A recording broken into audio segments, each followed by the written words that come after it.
Buenas noches, hermanos y hermanas. Continuamos en este día, continuamos con el tema de la iglesia y siempre continuamos también estudiando el libro de los Hechos. Eh, Ahora nos toca reflexionar en el capítulo número 6, los versículos del 1 al 15.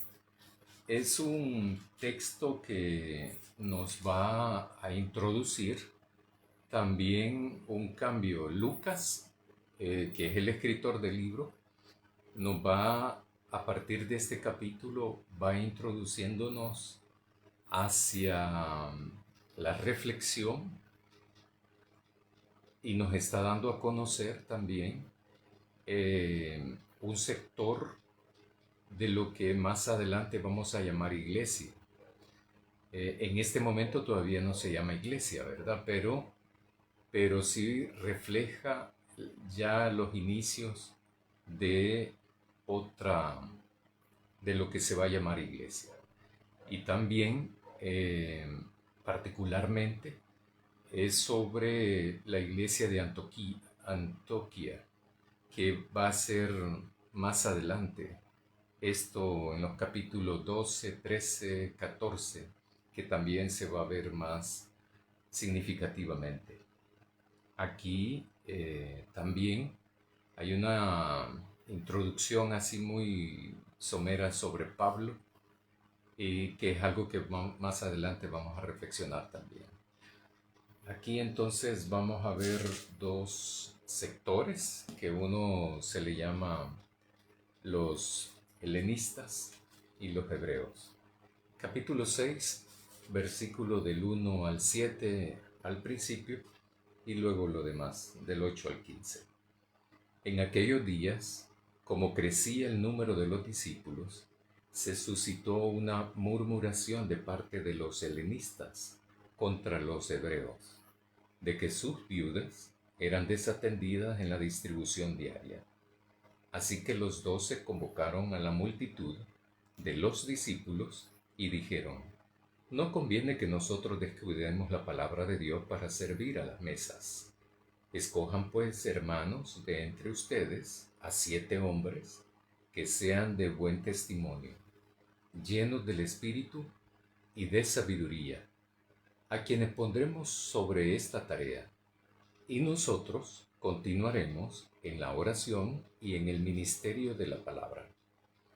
Esta propuesta agradó a toda la multitud, y eligieron a Esteban, hombre lleno de fe y del Espíritu Santo, a Felipe, a Prócoro, Nicanor, Timón, a Parmenas y a Nicolás, un prosélito de Antioquía. Presentaron a estos delante de los apóstoles y después de orar les impusieron las manos. Y la palabra de Dios crecía y el número de los discípulos se multiplicaba en gran manera en Jerusalén. Inclusive, un gran número de sacerdotes obedientes a la fe. Este texto nos está introduciendo, todavía no era un conflicto, pero sí nos deja ver algunos elementos que son sumamente importantes. Nosotros como iglesias bautistas, no solamente en El Salvador, sino también en el resto del continente americano y en todo el mundo,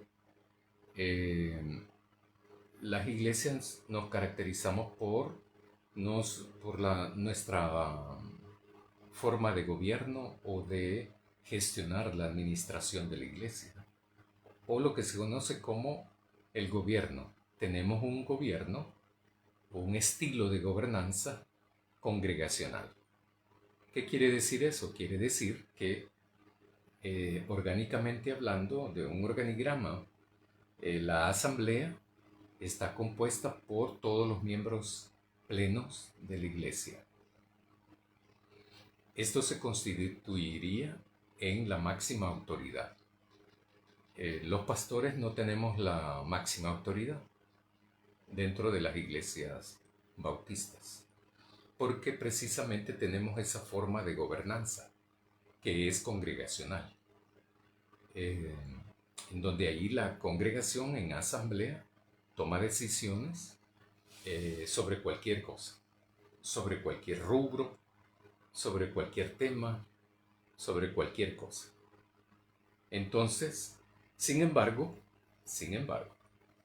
eh, no todas las iglesias bautistas en El Salvador tienen la misma organización o no se han organizado de la misma manera.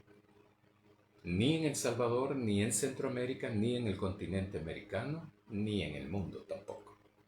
Hay variaciones que van desde la liturgia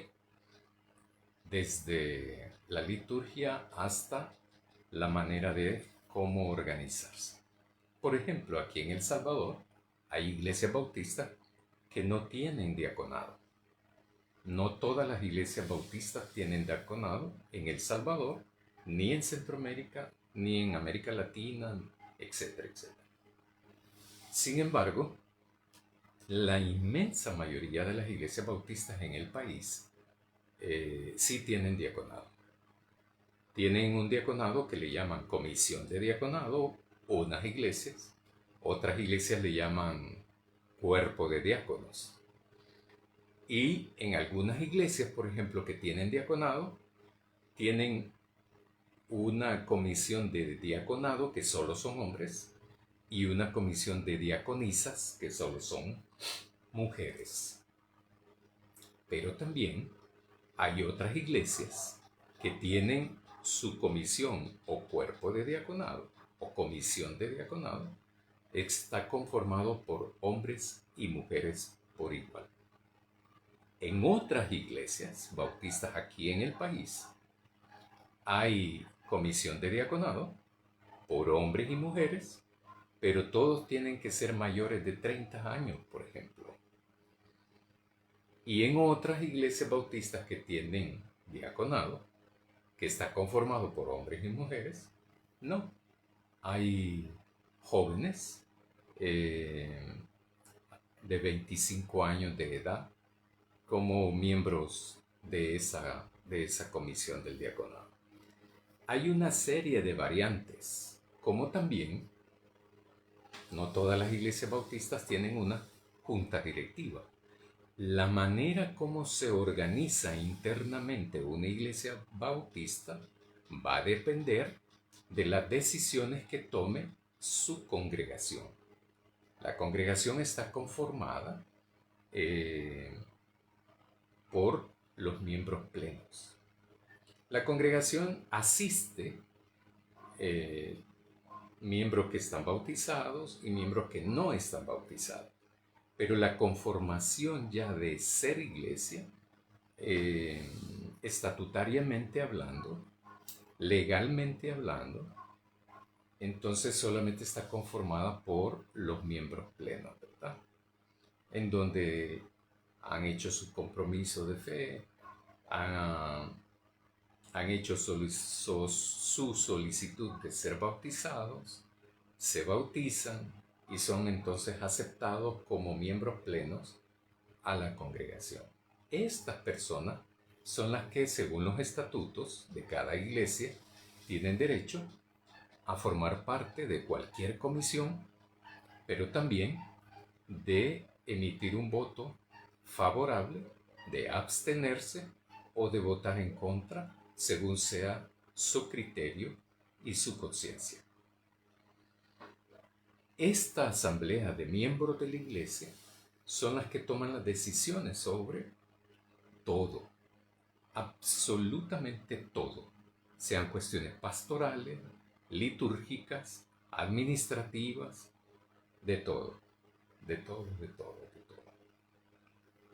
¿Por qué? Porque ese es el gobierno congregacional que se tiene.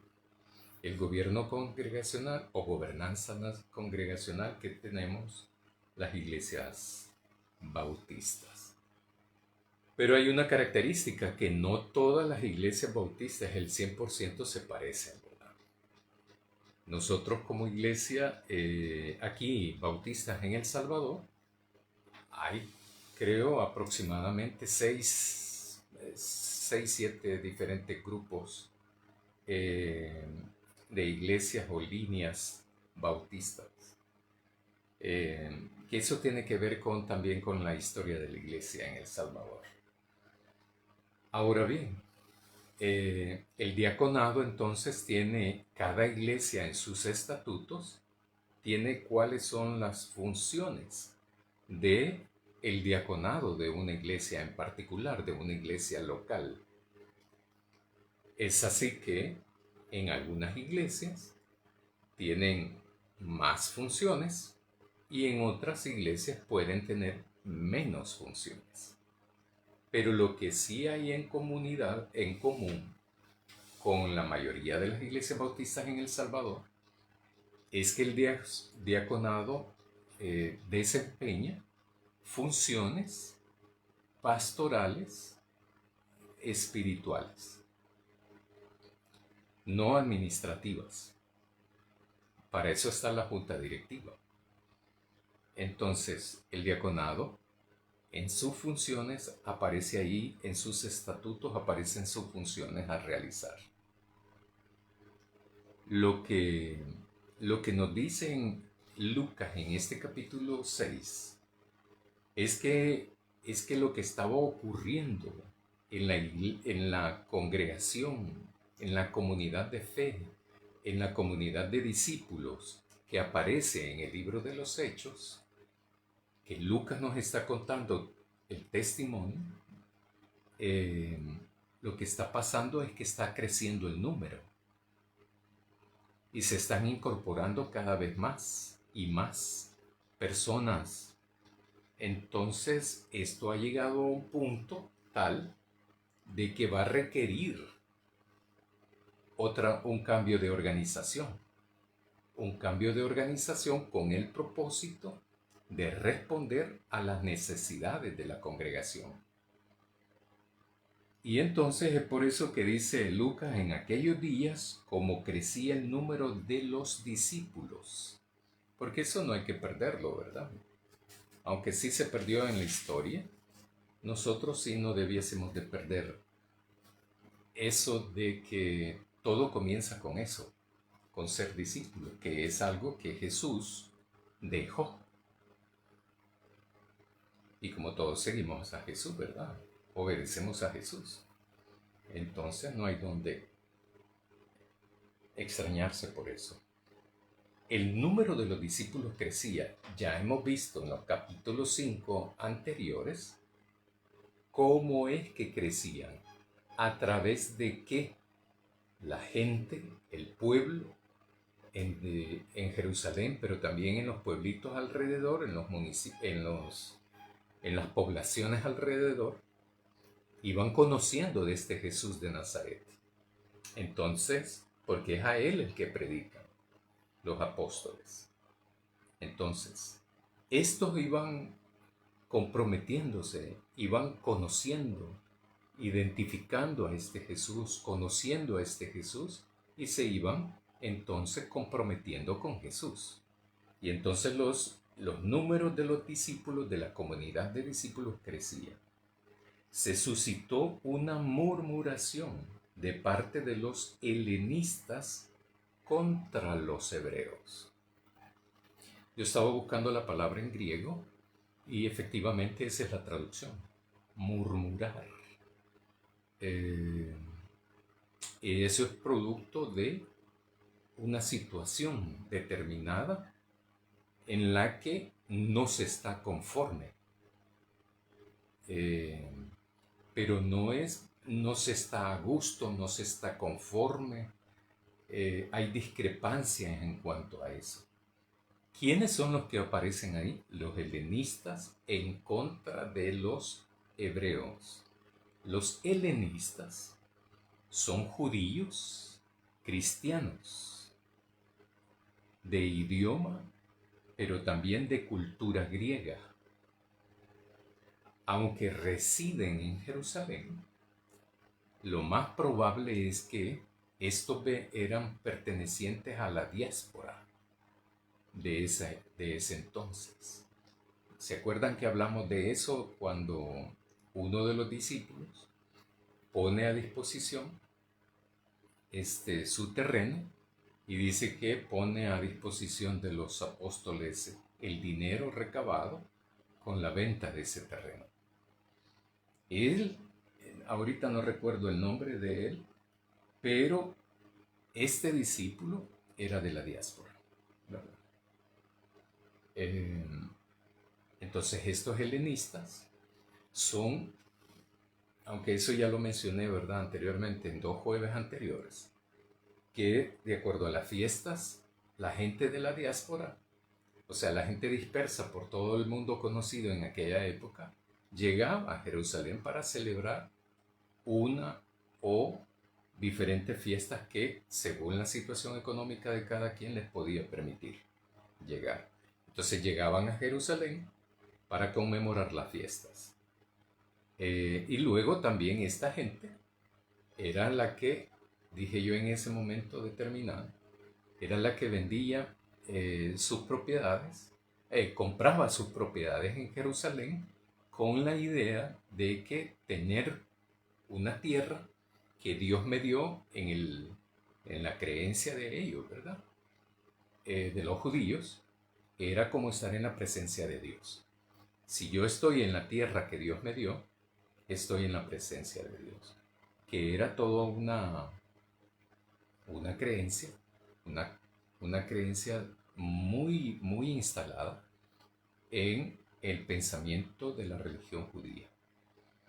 En este sentido, entonces, los helenistas eran judíos cristianos, o sea, judíos que pertenecían a la comunidad de discípulos.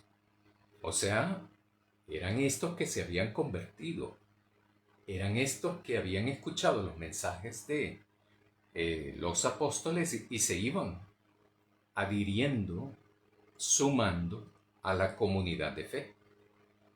Estos eran, lo más seguro, dicen los comentaristas, que de la diáspora, pero vivían en Jerusalén. ¿Quiénes eran los hebreos? Los hebreos eran judíos, también cristianos de habla aramea, de idioma arameo, pero de cultura hebrea.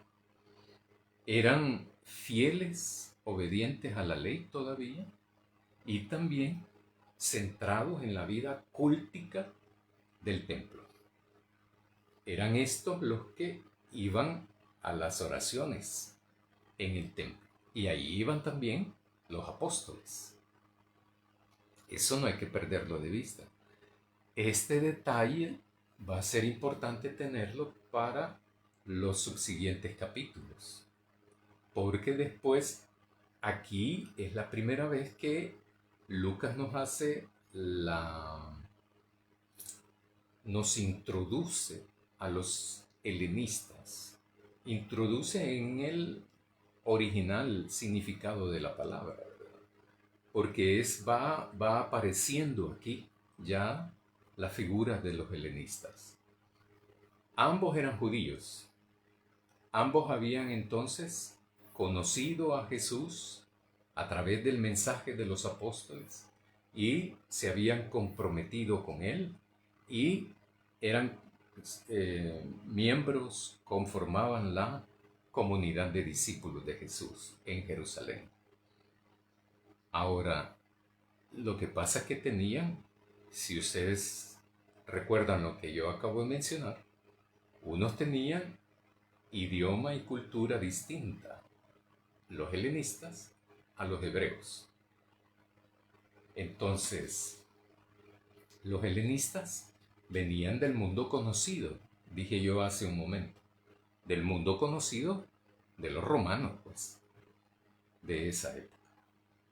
Estos, los helenistas, entonces murmuraron en contra de los hebreos de que sus viudas helenistas eran desatendidas en la distribución diaria. Eran desatendidas en la distribución diaria. En el servicio diario, la palabra allí es diaconía. Y diaconía, lo que quiere decir esa palabra griega, es servicio. Y en este contexto es servir a la mesa. Entonces, no tiene ninguna connotación en este sentido y en este momento, ninguna connotación pastoral, ni litúrgica, ni nada de eso. Eminentemente social, absolutamente social. Ahí no hay de que el término en griego, no, nada. Lo que se dice aquí es de que el servicio estaban siendo descuidadas al servicio diario. Ahora, lo que entonces no nos dice Lucas es más detalles. Sin embargo, si nosotros hacemos memoria de lo que ya hemos hablado anteriormente, uno puede ir infiriendo cosas y puede ir conectando aspectos. Porque en este sentido, entonces, les dicen los apóstoles. Así que los 12 convocaron a la multitud de los discípulos, o sea, una asamblea, y les dijeron, no conviene que nosotros, o sea, los apóstoles, no conviene que nosotros descuidemos la palabra de Dios para, y ahí está la palabra, servir a las mesas. Entonces, esto lo que denota también es un nivel de organización determinado. Acordémonos de que los textos anteriores que tienen vinculación con esto es que se dice de que en la comunidad de discípulos no había ninguno necesitado.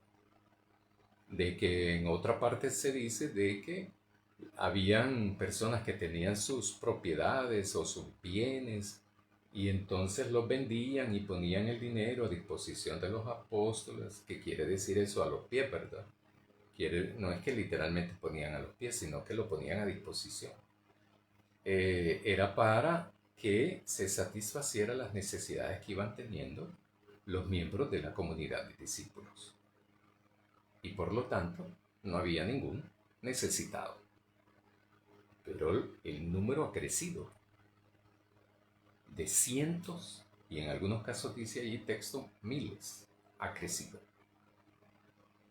Entonces tal parece que la organización que se tenía al inicio ya no responde al momento actual, al momento ese actual. Y por lo tanto se requiere un cambio estructural, un cambio organizativo, de tal manera de que pueda responder a las necesidades. Y es bien interesante esto, lo vamos a ver más adelante, para saber si estos 7 realmente cumplen con esa función o no. Entonces le dicen los apóstoles, escojan pues hermanos de entre ustedes a 7 hombres en medio de los helenistas, porque los electos van a ser helenistas, representantes de ese sector. Y aquí es bien interesante esto porque nos está diciendo que no todos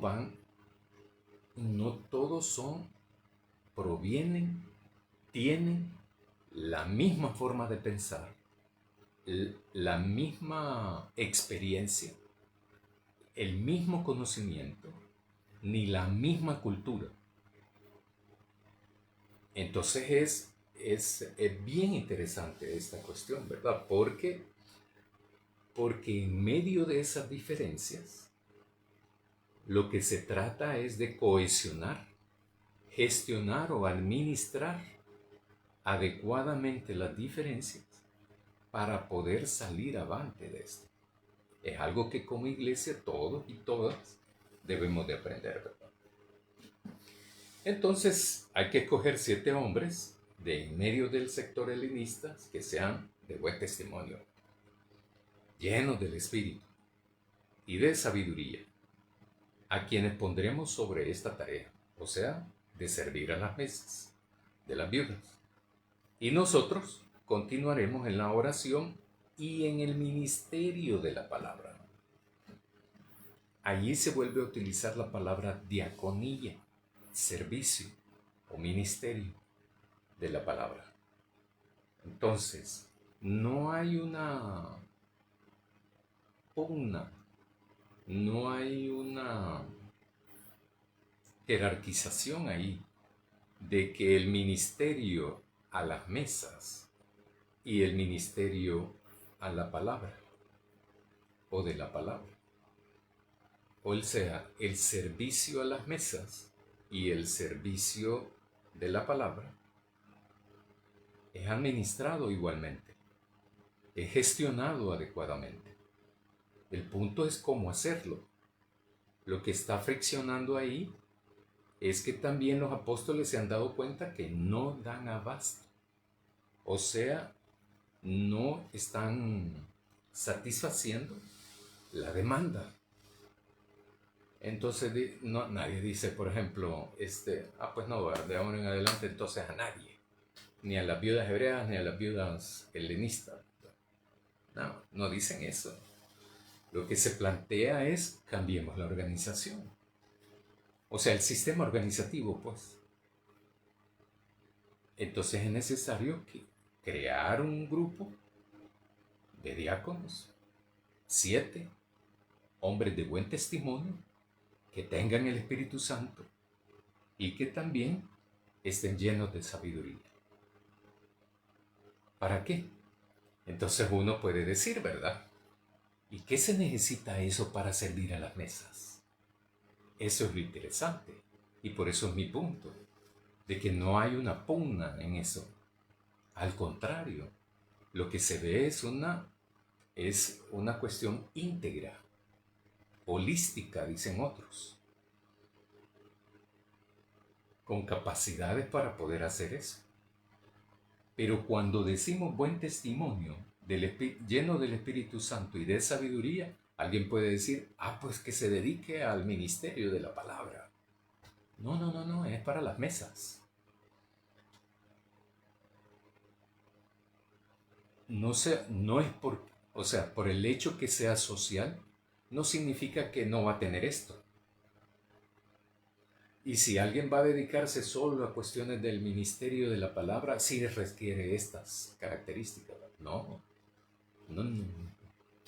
Porque todas esas características son indispensables para llevar a cabo la misión. Entonces, dice Lucas, y nosotros, que lo dijeron los apóstoles, continuaremos con el servicio en la oración y en el ministerio de la palabra. Esta propuesta agradó a toda la multitud, o sea, a la asamblea de discípulos, y eligieron a Esteban, hombre lleno de fe y del Espíritu Santo, Felipe, Prócoro, Nicanor, Timón y Parmenas y Nicolás, un prosélito de Antioquía. Que eso es porque Lucas ya nos está introduciendo para que vayamos pensando ya que este término, esta palabra, Antioquía, ese nombre de esa región, de esa ciudad, porque la vamos a ver más adelante. Acordémonos de que ellos escribieron después de haber hecho toda la investigación. Y entonces Lucas ya sabe todo cómo lo va a escribir. Entonces, por eso es que va dándonos poco a poco información que nos resulta interesante o indispensable para ir teniendo la comprensión integral de todo el contenido del libro, de la riqueza que tiene este libro, de cómo fue el origen de la dispersión del Evangelio, de la proclamación del Evangelio y sobre el reino de Dios también. Entonces, dice Lucas, presentaron a estos delante de los apóstoles y después de orar, les impusieron las manos. Y la palabra de Dios crecía. Y el número de los discípulos se multiplicaba en gran manera en Jerusalén.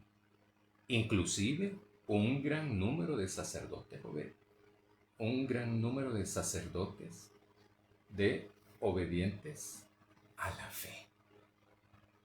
Entonces, lo que nos está diciendo Lucas ahí es que haber escuchado, los apóstoles, escucharon esta situación y en vez de regañar a la gente, lo que hicieron fue atender a la gente, escuchar a la gente. Acordémonos que también ellos son llenos del Espíritu Santo, ¿verdad? De sabiduría. Y por eso reaccionan de esa manera. Entonces lo que hacen es que ellos elijan, no los eligen los apóstoles, lo eligen los helenistas. Los hebreos tampoco eligen a ellos, son los helenistas que eligen esto. Entonces ellos eligen a estos 7 hombres para que entonces atiendan el servicio a las mesas. Es un texto en el cual toda iglesia bautista, como cualquier otra iglesia de cualquier denominación, puede aprender mucho de aquí. Mucho, mucho, mucho. Hay una inconformidad, una situación de murmullo, de murmura, es que no llega a pleito, ¿verdad? Porque la murmuración todavía no ha elevado ese nivel de violencia. Pero sí ha planteado la situación. Entonces uno lo que hace frente a una situación como esa, los apóstoles lo que hacen es escuchar. Pero no resuelven los apóstoles, sino que les dicen, vaya, entonces elijan entre ustedes 7 hombres con estas características determinadas. Y así lo hacen. A todos les pareció muy bien. Y eso es importante. Anteriormente también hemos estudiado de que la comunidad de fe, la comunidad de discípulos, tiene un mismo criterio, un mismo sentir, un mismo pensar, un mismo actuar. Están en una cohesión.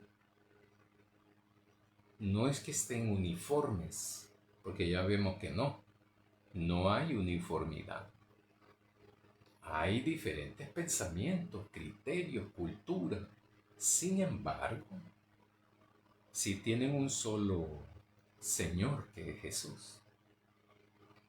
Y dice ahí el texto, cuando fueron liberados de la segunda captura, que ellos se sintieron alegres. Alegres de ser considerados copartícipes de sufrimiento, de haber padecido un tipo de persecución y maltrato por la proclamación en el nombre de Jesús. Eso llama la atención mucho también. Entonces alguien puede pensar, ¿verdad? Estos son masoquistas, en un nivel de interpretación muy superficial. Pero no es ese el punto.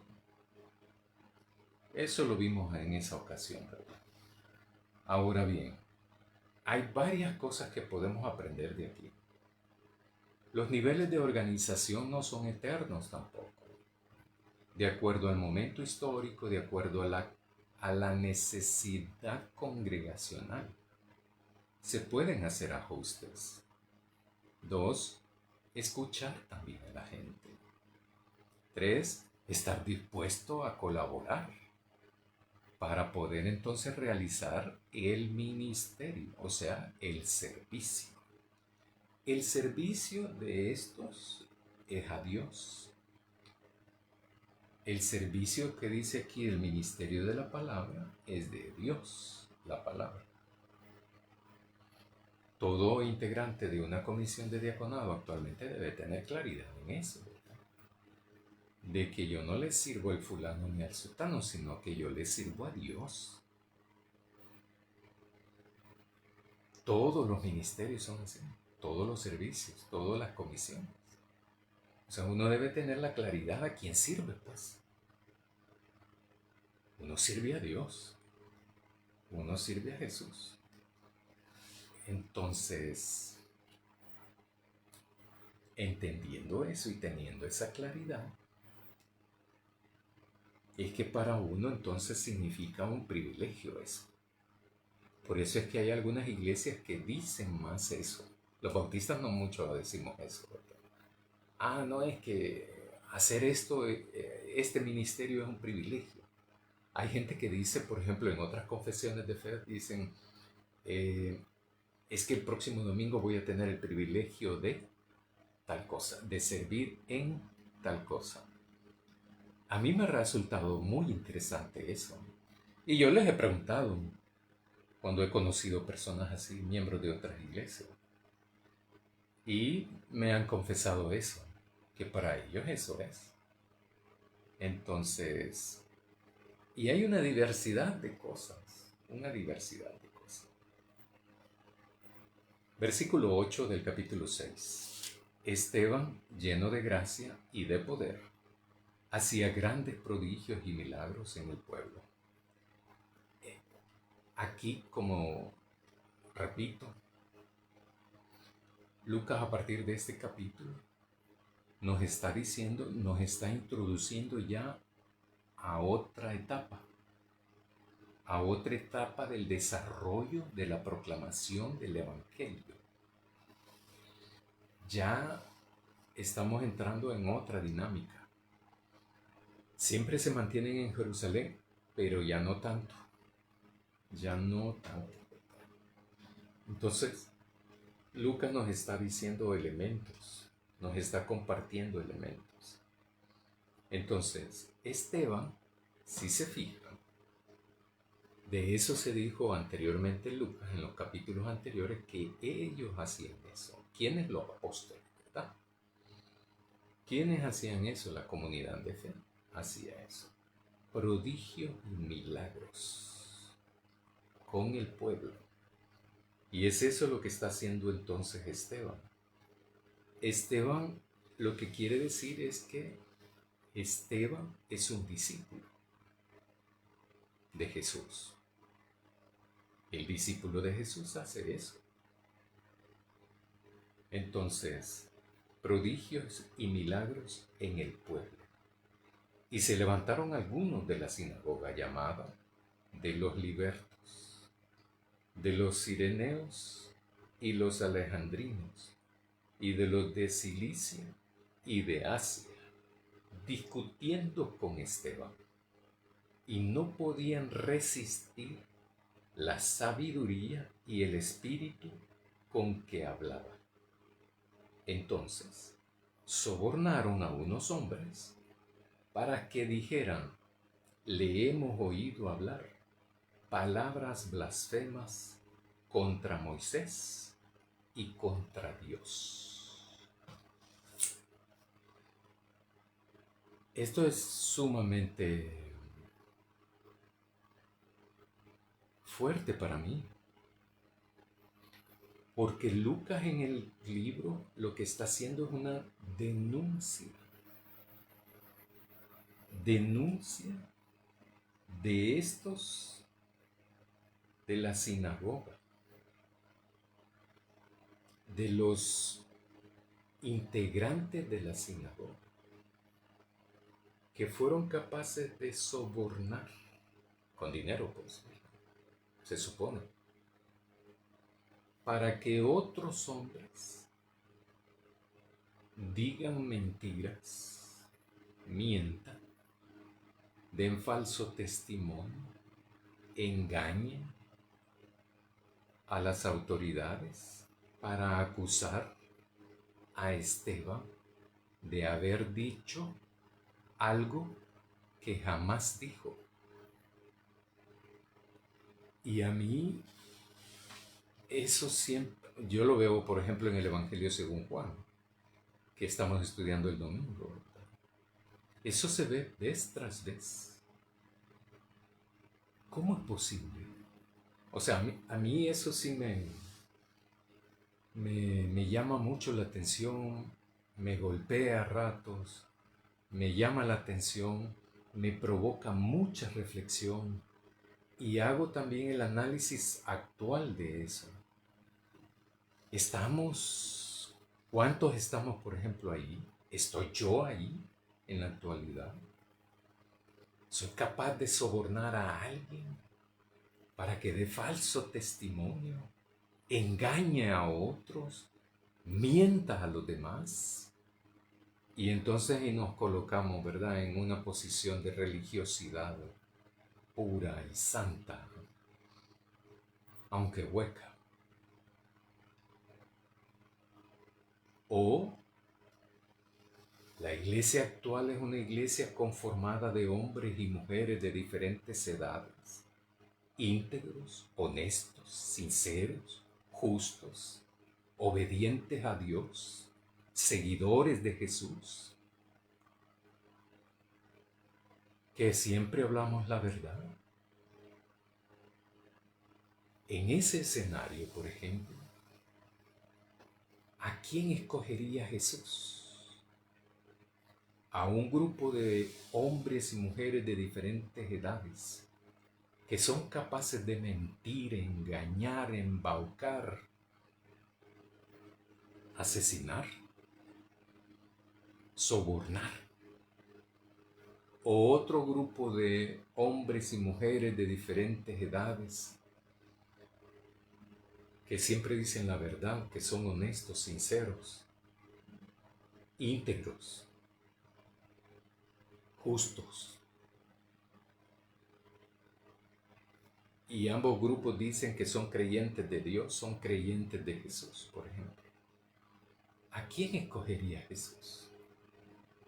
Entonces, estos de la sinagoga hacen esta cosa, ¿verdad? Toman la decisión de hacerlo. Uno se puede preguntar, ¿por qué toman esa decisión? Entonces uno puede decir textualmente hablando, literalmente hablando, ¿verdad? ¿Acaso dicen eso porque no podían resistir la sabiduría y el espíritu con que hablaba Esteban? Esta no era una cuestión de que Esteban le ganara en el debate. Esto no es de ganar ni de perder. No llevemos esto a esos términos, ¿verdad? No. No es eso. Porque esas son las discusiones también que se dan entre un miembro de una iglesia determinada y otro miembro de otra iglesia determinada. Que en mi iglesia sí se predica la palabra de Dios. No se predica más en la mía porque nosotros decimos esto. Pero en la mía cantamos aquí. En la mía también cantamos tal cosa. No. Entrar en esa dinámica no es el punto, ¿verdad? Esto no es de ganar ni de perder. Incluso ni de tener razón. O a veces, por ejemplo, no, es que yo aprendí con el misionero tal, ¿verdad? Yo aprendí con el pastor tal y por eso, ¿verdad? O sea, eso tampoco.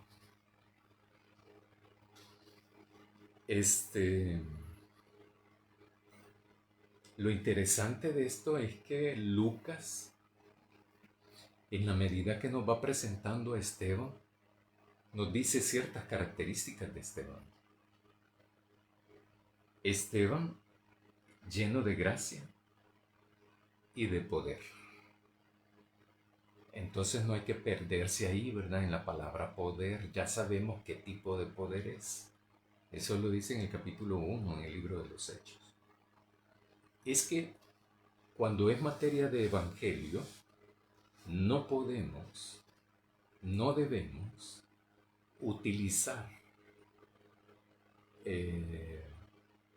criterios seculares para entender esto. Yo creo que ahí es donde mucha gente se pierde.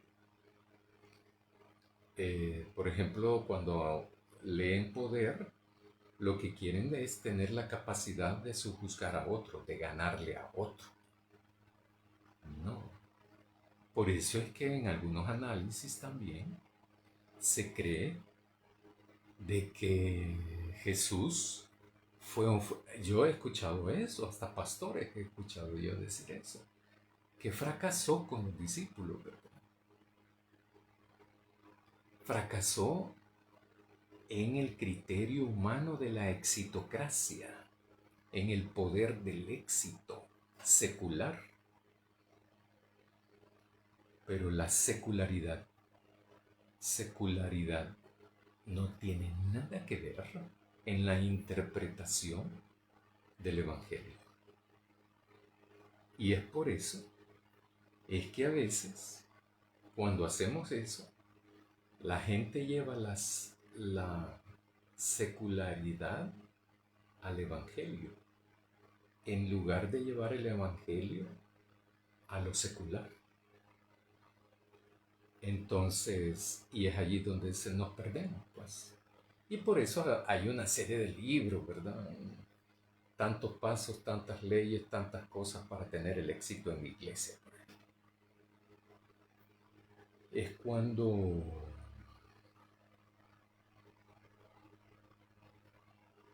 metemos a la sociedad con sus criterios que no están basados en el reino de Dios a tratar de edificar la iglesia. Y ahí sí estaríamos fritos, ¿verdad? Entonces, esta gente de la sinagoga pistea, soborna a estos hombres para que digan: le hemos escuchado hablar palabras blasfemas contra Moisés y contra Dios. Esa manera simplista, fácil, provocada por la ganancia del dinero, pero muchas veces aún hay gente que dice cosas así, simple y sencillamente por la satisfacción de destruir una reputación y una vida de un prójimo.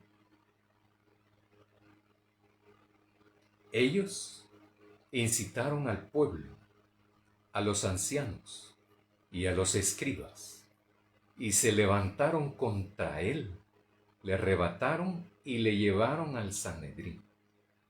Luego presentaron testigos falsos que decían, y eso es lo que digo yo, ¿verdad? Son religiosos. Entonces uno espera que de esta gente venga lo mejor, lo más apegado a Dios, los representantes de Dios, igual que la iglesia ahora.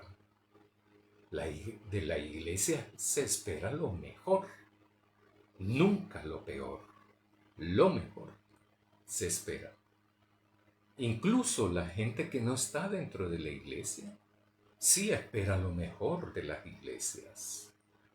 ¿Por qué? Porque somos los de la iglesia los que tenemos a Dios, a Jesús, a su Santo Espíritu. Lo tenemos y por lo tanto lo testificamos con nuestra vida, a veces sin decir una palabra, pero con la vida podemos hacerlo. Luego presentaron testigos falsos que decían: este hombre no deja de hablar palabras contra este santo lugar y contra la ley. Dos aspectos que la gente de ese tiempo religiosa se ofendía terriblemente, ¿verdad? Bueno, ofenderse era poco, porque le hemos oído decir que ese Jesús de Nazaret destruirá este lugar, o sea, el templo, y cambiará las costumbres que Moisés nos dejó, o sea, la ley. Entonces todos los que estaban sentados en el Sanedrín, cuando fijaron los ojos en él, o sea, en Esteban, vieron su cara como si fuera la cara de un ángel. Eso es bien interesante para mí porque da paso para muchas cosas también. Este, la primera pregunta que se me ocurre a mí, y estos han visto un ángel, por ejemplo, los del Sanedrín, los que han amenazado a los apóstoles, ¿ah? Los que le dijeron que no lo hicieran, los que los encarcelaron, los que los azotaron, los torturaron, los que les prohibieran andar predicando, proclamando en el nombre de Jesús de Nazaret. Entonces, como vamos a seguir con Esteban, solo les dejo esa pregunta, ¿verdad? Para que puedan investigar ustedes también.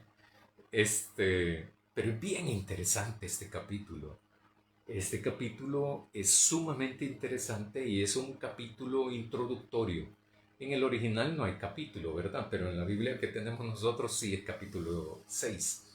Sin embargo, nos va transicionando. Lucas nos va transicionando y nos va metiendo ya más en otras áreas y también nos va profundizando el mensaje. Aquí en adelante se va a hacer más complejo las, las situaciones, la proclamación también, el rechazo, se va a intensificar también esto. Se va a poner seria la cosa, ¿verdad? No digo que no era seria la cosa antes, pero es bien interesante esto, ¿verdad? A mí, yo admiro a esta gente, las admiro porque tuvieron esa convicción de que lo que hacían, lo hacían plenamente en la fe y en la esperanza de Jesús de Nazaret. Y estaban seguros de que ese Jesús en el que tenían fe y esperanza, estaba vivo. Eso no hay duda al respecto. O sea, era algo seguro, que tenían seguridad de que estaba vivo y con ellos. Y entonces ellos decían, ¿se acuerdan? En los capítulos anteriores, decían, nosotros somos testigos de eso. Nosotros también podemos ser testigos de eso, ¿verdad? Somos testigos de eso, no que podríamos ser. Somos testigos de eso, en la actualidad también. Aunque no hayamos estado hace más de 2000 años, somos testigos de eso. ¿Por qué? Porque Dios está vivo y presente hoy. Está vivo y presente en nuestra vida. Está vivo y presente en nuestra iglesia para acompañarnos, ayudarnos, fortalecernos, animarnos a seguir adelante. A seguir adelante con la tarea encomendada, que es hacer discípulos, proclamar el Evangelio, las buenas nuevas, el reino de Dios, la salvación, y que solamente a través de Jesús podemos obtener la salvación, la vida eterna, pero también a través de nuestra vida poder testificar eso. Oremos, hermanos y hermanas. Querido Dios, te agradecemos. Te agradecemos porque eres un Dios cercano. Eres un Dios que nos acompañas día tras día, porque nos acompañas las 24 horas de nuestros días. Todos los días de cada año nos acompañas. Ayúdanos a nosotros a acompañarte a ti también, todos los días de nuestra vida. Fortalécenos, anímanos para poder cumplir con la tarea que nos has encomendado de hacer discípulos. Bendícenos, Señor, porque te necesitamos. Amén. Buenas noches, hermanos.